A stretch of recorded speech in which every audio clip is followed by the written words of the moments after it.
Hallelujah. Ini bisna farka keessa naskasa gara kana.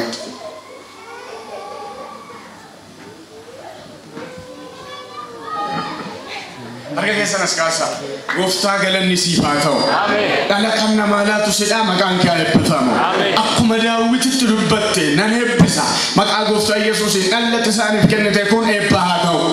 Bu'aa haa ta'u. Milkaa'insa haa ta'u. Jijjiirama haa ta'u.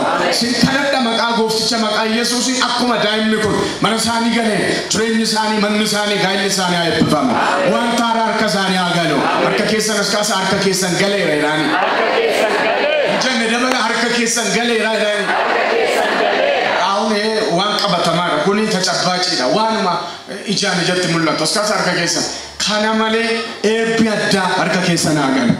Maqaa Yesuusii waan haaraa qabaddaa kottaa dhugaa baatii biraa fidaa kottaa daa'ima kana dhukkuba jalaa dhokseera hafuura hamaa jalaa dhokseera eebbi haaraa mucaa kana duukaa mana isaanii haa galu waan kana hundumaaf gooteef si haa galatu Yesuus ameen.